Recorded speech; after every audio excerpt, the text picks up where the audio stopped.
Welcome to Reddit Chronicles. Here are today's stories. And if you liked the video, do consider subscribing to help me feed my channel and grow my cat. You try to cut my team in half, so I outsourced your entire department. This tale takes place over the course of many months and resulted in over 150 layoffs, all to save 22 IT techs from losing their jobs. I learned a long time ago that no one cares about the IT team at our company. They see us as those useless employees always complaining about rules. We are a mortgage company, and those rules are the rules everyone follows to protect customer data privacy and to prevent theft. When your company suddenly loses 2 full payments for a house to some scammer in Nigeria, and the FTC has questions for you, then it's time to change your policies. This meant cutting legacy access, revoking unnecessary access, and correctly coding job titles in the Active Directory to prevent people from granting their own access. What this boiled down to was a meeting that I phoned into a year ago. This was one of those meetings where I did not need to be there, budget meetings. In this meeting, the VP over the accounting department played a recording showing times when someone in the IT tech team provided subpar service. She tried using this as a reason to fire half of the tech team. The trouble was, all of the people she played recordings of were already fired for giving terrible customer service. These people were replaced by 5-star techs who know what they're doing and give excellent customer service. This started the whole chain of events that led to last week. Since this meeting was every 2 months, VP has tried to use her position and influence to grow her team while shrinking hours. Every budget meeting, I would show up and VP, who shall henceforth be referred to as Karen, would target my team. I would pull out the numbers and pull out the logs, showing how my team received a little over 3/4 of that team's call volume. I show how my team of 22 techs personally receive more phone calls than every other inbound call employee by more than double the number. I show how with the call volume we receive, we still maintain a 98% satisfaction rating. At the 3rd budget meeting, the COO had been tired of hearing the same excuses and wanted hard data. He had a point. I was merely throwing out basic numbers without providing real data. Our company was in the middle of a budget crisis, and someone needed to be cut. These budget meetings were basically a way to defend our department from the chopping block. Karen believed that the best defense was a good offense. She was right, but not in the way she thought. When it became clear that the IT support team was on the chopping block, Karen starts to have her employees call into the tech center and have them make requests that she knows we cannot assist with, as that is handled by another company entirely. We're not able to transfer calls to an external line, so the only thing we can do is give the number to call and hang up. The negative customer satisfaction started to flood in after this. Every single call from that team regarding a vendor's password reset gets a negative customer satisfaction report. Our approval rating tanked to 72% in 1 day. I instantly took action. First, I contact a few of the users on recorded calls and ask them why they call the IT tech team when they know we're not capable of resetting the vendor's password. She replied that she was told it was policy to do that now. I asked why they left a negative satisfaction rating, and she said that those no longer count against the employee. Those are only used for macro metrics. I walked over to Karen's office and walked in. Karen, why are you having your team call mine to reset vendor's password? Karen looked confused and stated that she did no such thing. She said she would talk to her team and make sure they called the correct number in the future. The calls did not stop. Now a few of her team were calling in with personal machines that were not an asset of our company. They were wanting things done which would violate license agreements with Microsoft or Dell. Each of these were refused, and each of these were leaving negative customer satisfaction reports. It became clear that Karen was trying to tank our stats before the next budget meeting. I let my boss know, and he just gives me a sly smile. The leash is off. Sick her. This is an inside joke between us, as I'm someone who is very detail-oriented when I'm focused. When you try to get my team fired because you want to grow your useless team, I'm very focused on you now. The first thing I do is enable call recording for every corporate employee as to not arouse her suspicions. Her team did not have call recording enabled because her team handles CDP on a daily basis. I think that means continuous data protection. If anyone knows for sure, leave a quick comment. I pull a live call and listen in. This is employee with our company. May I have your account number or your name? The customer gives the name. Okay, I have your account pulled up. Are you wanting to make a payment? Customer says yes.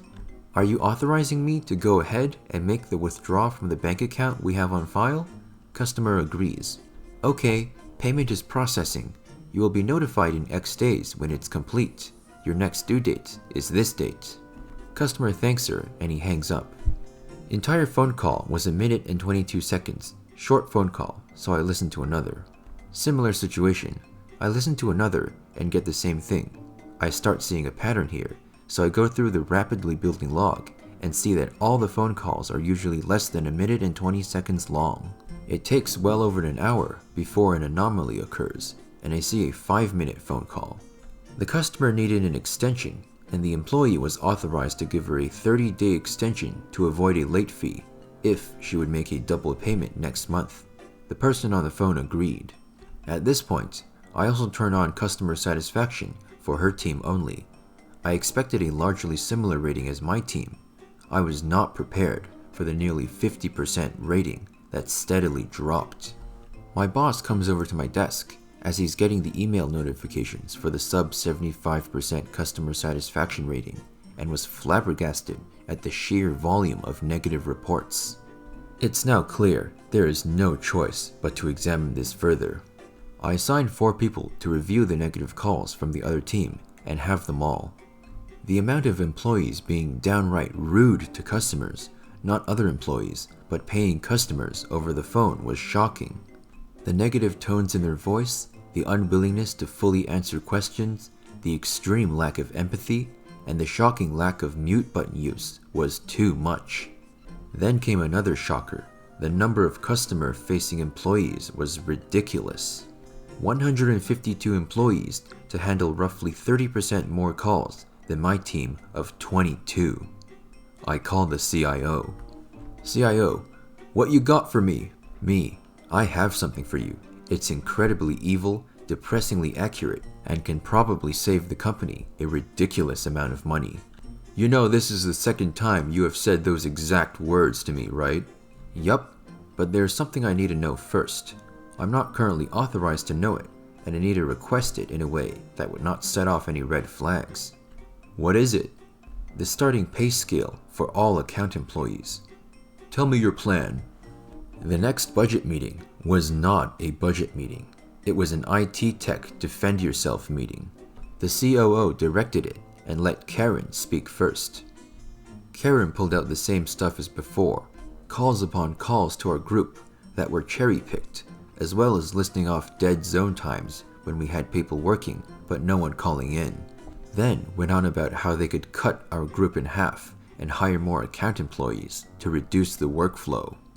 Instead of defending myself or my department, I played 4 of the short call recordings from Karen's department. I then pulled up the Excel sheets that was color-coded showing how many phone calls each account rep received, and the length of time they were on each call, and the customer satisfaction rating. I explained the lack of high customer satisfaction with my own little recording. I like to call a fail-tage. It's a montage of fail, and her team were the stars. Before you ask, I did put music to it. Damn, I wonder what kind of music he put. The recording starts off with an employee saying, "Yeah, I guess I can take your payment." Then goes straight into one where a customer accidentally gave the wrong bank account info and said don't use that one. The rep responded with a, "Christ, what is the actual account number?" It only got worse from there. The group was unmanaged for so long that they were filled with rude and useless employees. I then showed them a side-by-side comparison of each tech who received a call. I showed how my techs were receiving more than 4 times the number of calls per rep than her team was getting per day. I showed how we all were on the phone for well over 7 times the amount of time her team was on the phone for, and I demonstrated how each tech had double or triple the satisfaction rating over all of her group. Half the room that was uninterested in the conversation were suddenly interested when I closed out my presentation. In short, I saw no reason to defend the IT team today, as I have successfully done so in every prior meeting. Since the last meeting, however, Karen has crossed the line and has had her team call mine in regards to things we have no access to. I played the recording of me calling her minion. As you can see here, she directed her team to call mine and to leave bad satisfaction ratings on my guys because of it. I have since deleted those customer satisfaction ratings as they served no purpose whatsoever. I then pulled out my next flowchart. This is the monthly expense taken from the last 9 meetings that our company spends on IT and servicing departments. I look at the COO, who was looking at me intently. Before today, I was on the defensive as I saw no reason to attack another group, but it is clear to me now that my team has a target on its back. That is why I now show you this. It was a graph showing the starting pay scale for each IT and servicing employee code, as well as their average daily workflow. There was one glaring anomaly on this list. Account department had the highest starting pay scale with the least amount of work. So basically, in layman's terms, the account department can be reduced to 1/10 of its current size, and we can reduce the pay scale to a little over 1/2, as this department requires very little in the way of problem solving and critical thinking. I saw a few raised eyebrows, as well as one impressed smile from the CIO. The COO ushers everyone out of the room, except for me, my direct supervisor, and the CIO. He looked at me and said, "Continue." Further, we can cut this department entirely and outsource them instead of IT. Since this group merely takes payments and sometimes allows extensions, we do not have to worry too much about technical ability. Outside of simply using Windows, we can hire high schoolers if we wanted to. This got a laugh from the CIO. Karen was staring through the window with this smug grin on her face the entire time. Now for my final bit for this meeting. I'm going to play 2 cherry-picked phone calls. These are the 2 most technical phone calls I could find from the last month for both departments. I played a call where a payment fails to process and the rep realizes she typed in the wrong number. Then I play a call where it starts out with a user stating that her customer submitted a payment to the wrong CD. The tech breaks out into our procedure to prevent wire fraud. Thanks to the quick action of this tech, we were able to reverse the CD and save the customer from losing their down payment. I believe CD means certificate of deposit. If I'm mistaken, someone correct me in the comments. The final masterful stroke was playing my final card. As you all know, Karen has been coming after my team for months. She's been grinding her axe against us because she, like everyone else, has made the mistake that we are incompetent, inept, and useless to the company. What she did not know was that I have all of the logs showing the truth. The smoke she's been blowing for years is so thick that it's ridiculous. Her team is highly replaceable, and we both know my team would require extensive training and effort to replace. The CIO spoke up. With just about 30 people, we can outsource her entire department and save the company millions a year. The next time we have a major IT issue, you will be regretting outsourcing us. He then pointed to the graphs and flowcharts brought by both myself and Karen. Her team is useless. The next day, I watched in pure joy as a term request came in for Karen. It came in with a double asterisk indicator at the beginning, meaning this was a stealth term, to be done and coordinated with the person who will inform her of the termination. It's not actually a double asterisk. I changed that for here to protect identities. Over the next 2 months, the account team was shuttered. First, they came for anyone with disciplinary issues or attendance issues. Then, they laid off anyone who had been there a really long time. Then, the newest employees. The smart ones applied for other positions in the company or left before getting laid off. All the while, the calls for payments were slowly shunted to the call center in India. By the end of last week, we only have 4 domestic accounts people who take escalations that the India call center is not authorized to take. Do I feel guilty about being integral for 148 people being laid off? Yes, quite. But I know it was necessary to keep my job and my health insurance. Without my health insurance, I'm a dead man. The entire reason this happened though was because the division was slated to be cut and sent to India from the outset. Thanks to the actions of myself and my direct supervisor, we prevented it from being a sure thing that our team was gonna get cut. On top of that, we cut out a festering wound in the company that was slowing it down and costing it money. My team has not been brought up in the budgetary meetings since. She tried to stop me from saving a man's life. I worked in an emergency room, ER, for 6 years, so I'm full of stories, but when it comes to petty revenge, this one sticks out in my memory. P. Patient. PD. Patient's daughter. CP. Critical patient. Me. Every person who has worked in the ER knows that Mondays are the busiest days of the week, and also when all the crazies come out. This day was no different. I worked as a nurse in triage, where you initially get assessed in the front before going to the back. Here we determine who needs to go to the back first and who can wait. It's not a first come first served basis as most people think. We had a few stretchers in the front for people who needed to be monitored a little closer or needed IVs, blood draws, labs, etc.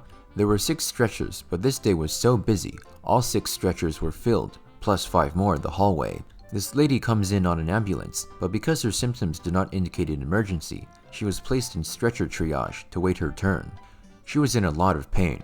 After assessment, I recognized her symptoms as being caused from gallstones, painful but not life-threatening. We put her on a stretcher, started an IV, drew labs, and hooked her up to the monitor just in case. A few minutes later, patient's daughter comes in the front door. One look at her, and we knew she would cause problems. She had everything from the shoes to the haircut, a classic rich Karen. When she saw that her mom was still in the front and hadn't seen a doctor yet, she started screaming that she knew the CEO of the hospital and that we would all be fired if we didn't get her mom to the back to see a doctor right now. We explained that her mom has a history of gallstones, and even the patient herself was trying to explain that she had this pain many times because of the gallstones.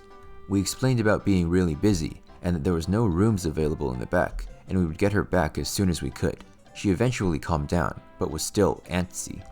About an hour later, another patient, critical patient, comes in and was put in the stretcher besides patient and patient's daughter. This patient had worrying complaints, but on initial assessment, we could not find anything wrong. Now, as a nurse, you learn to always trust your gut. When your gut sounds an alarm, you listen. Something about this patient was setting my alarm bells off, but all of his vitals were normal, and I had no solid evidence to declare him an emergency. I hooked him up to the monitor and kept a very close eye on him. I let the charge nurse know of my concerns, and she said to let her know as soon as something changes. Not 5 minutes later, something changed. Now at this time, I should explain that this hospital was a level 1 trauma center, meaning we get all the bad cases, from car crashes to gunshot victims. We were in the middle of gang territory.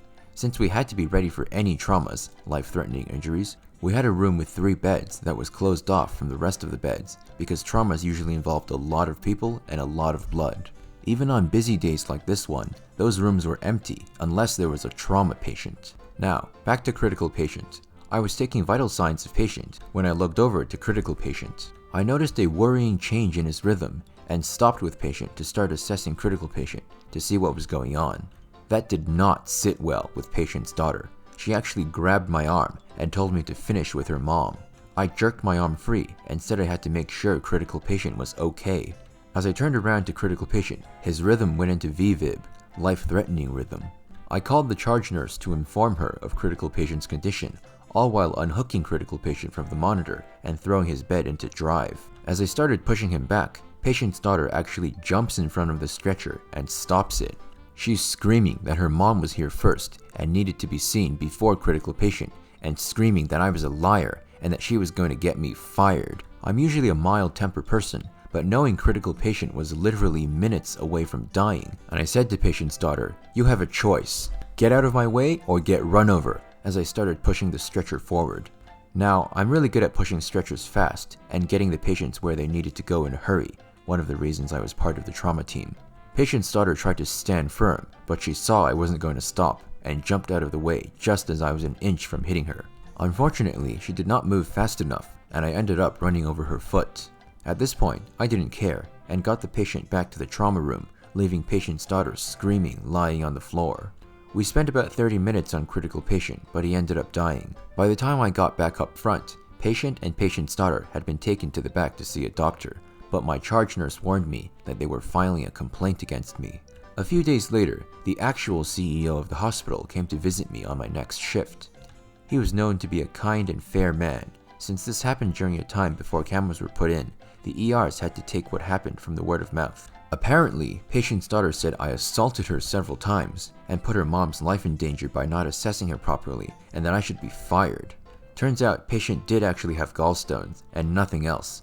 Also, patient's daughter's foot was broken due to me running over it. I calmly explained exactly what happened and that patient's daughter's actions might have ended up in critical patient dying because of the delay she caused by her actions. When I got to the part of what I said to patient's daughter and running over her foot, the CEO actually started laughing and then tried to cover his mouth to hide his laughter.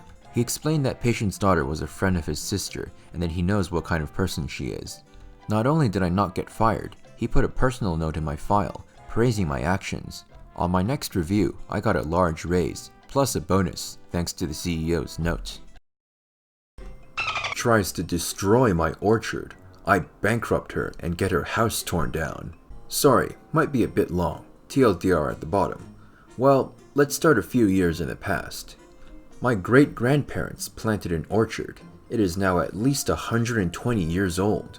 My grandparents and my parents were really proud of the peach trees growing in it, and did their best to keep them in good health and well.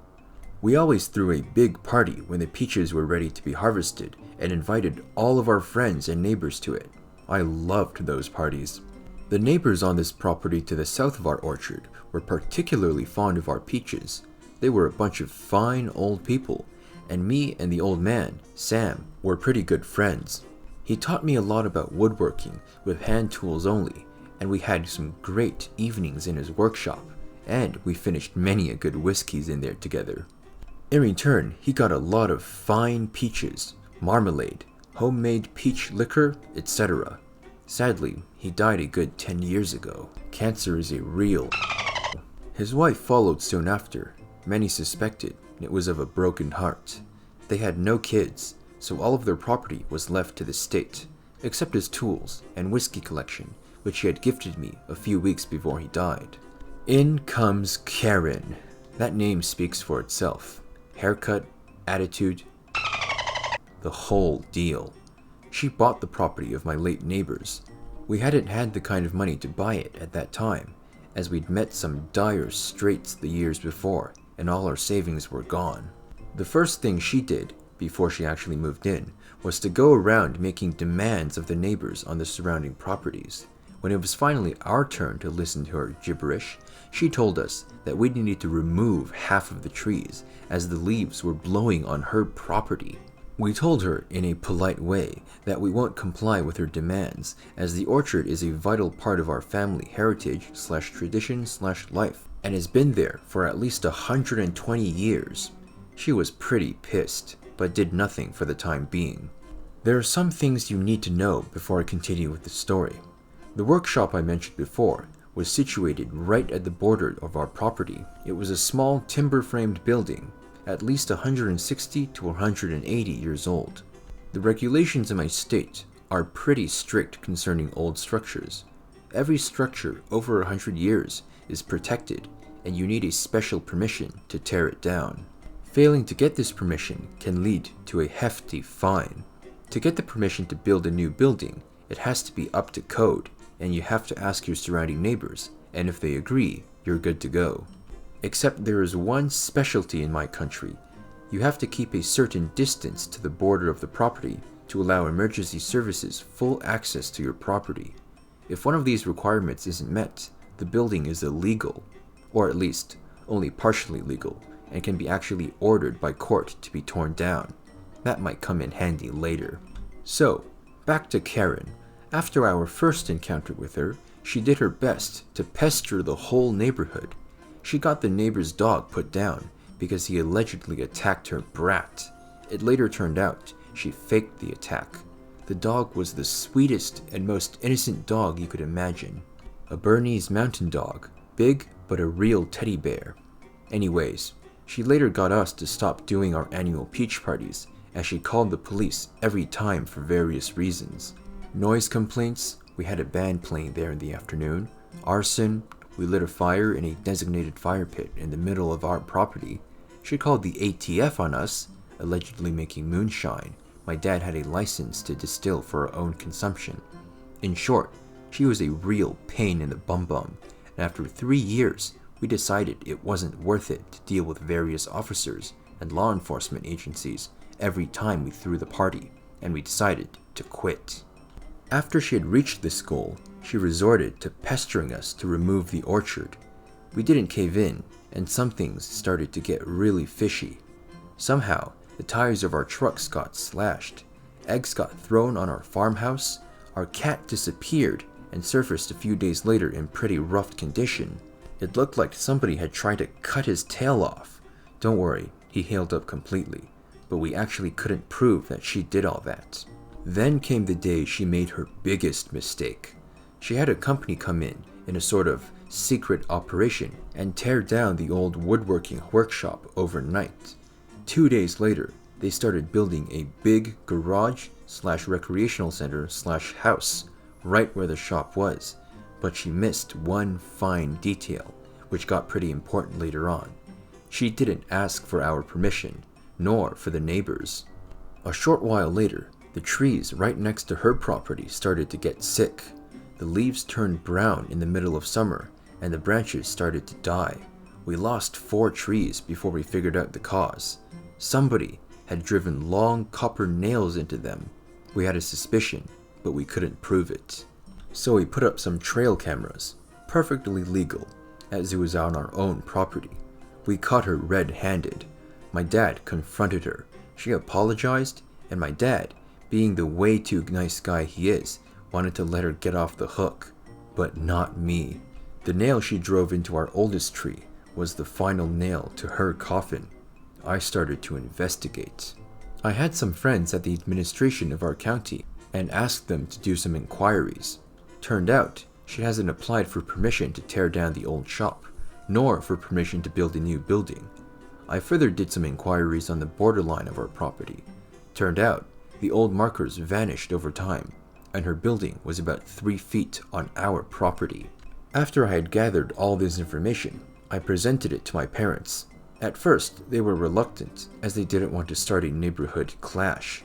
But after I recalled all the things she did to us and our neighbors, they were in. So let the games begin.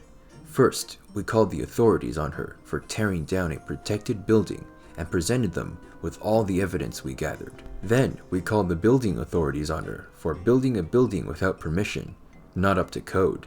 And not only didn't she keep the required distance to the property's border, she also built on our property without our permission. Long story short, turned out the workshop hasn't only been protected because of its age, but also because it was a historical landmark, which played a vital role in a conflict back in the 1860s. She got sued for this and had to pay a fine of an equivalent of about $150,000. She further had to demolish her newly built building, costing an additional $50,000, and got fined for this too, about $83,000, and had to rebuild the workshop on her own expense, which was another whopping $154,000, as it had to be period correct up to the smallest detail. Means it had to be built with the correct materials, with hand tools only, and to the correct dimensions. As you can imagine, paying professionals to build quite a large timber-framed building, only by hand, gets pretty expensive pretty fast. So all in all, it cost her an equivalent of $437,000, plus further expenses as lawyers, etc.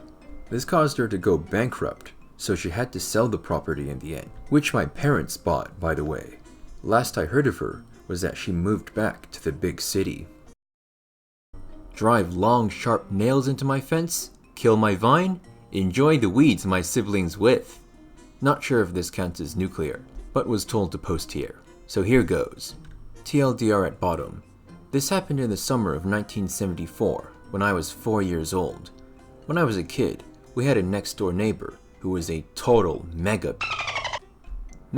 was a 40-something woman who liked high heels, mules, big jewelry, lots of makeup, and wore long, flowy kaftans in garnish colors that did not flatter her.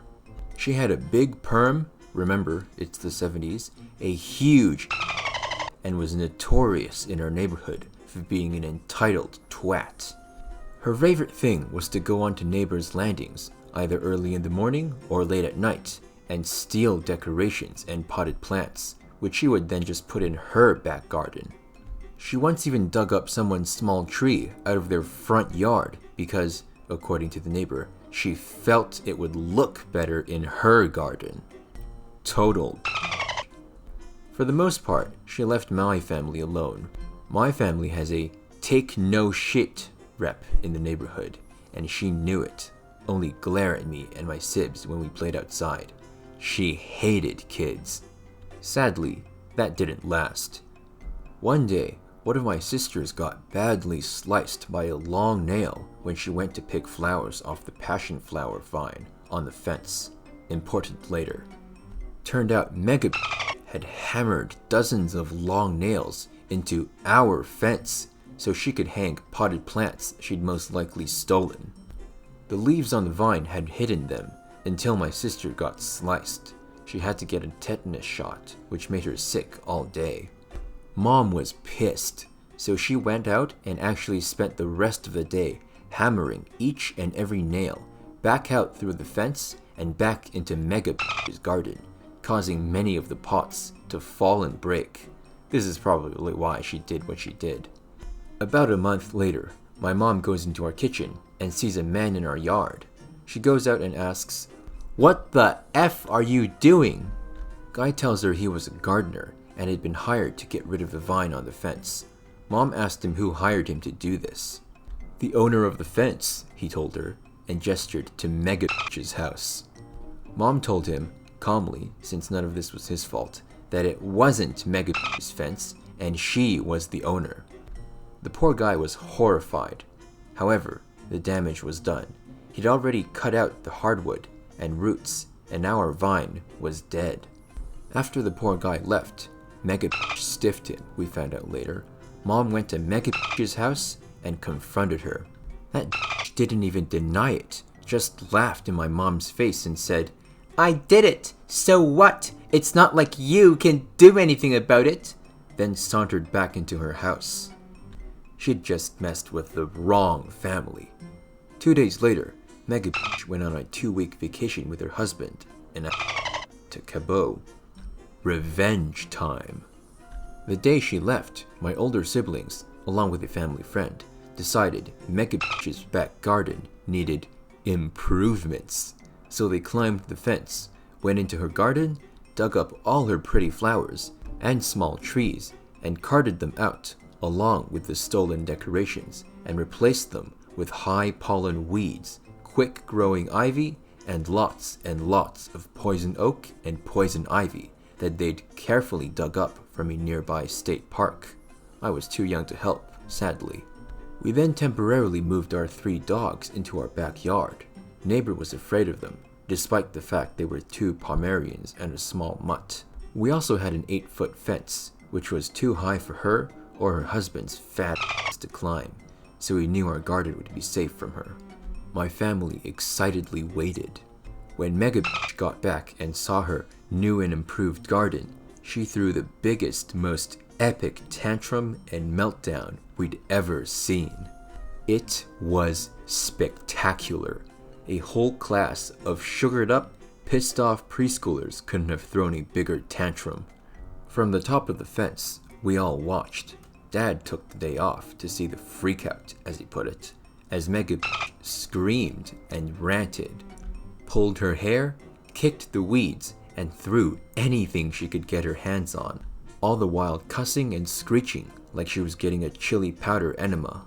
Then she spotted all of us watching her. She yelled and cursed at us all, laughing kids, coming to the correct conclusion we had done this to her precious garden. By this time, all the surrounding neighbors were also watching, but she, of course, zeroed in on us. Mega then stormed over to our house and banged on our door until Mom opened the door. Dad let her deal with it, as he was still laughing his ass off. Mega then demanded my family to not only pull all those ugly plants out, but to, of course, pay for new ones and plant them, and to do it now, right now.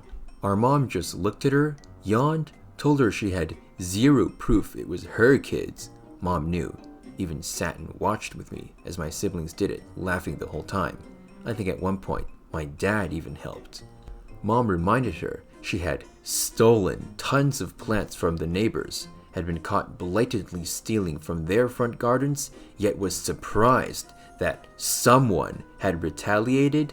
Mom laughed, told her to F off, and went back inside. She ranted at us through the door for about an hour till her voice, blessedly, gave out, then stomped back to her house. She avoided us from then on and would give a death glare to my mom, whoever she saw her. Mom would just smile, give her the finger, and go about her business.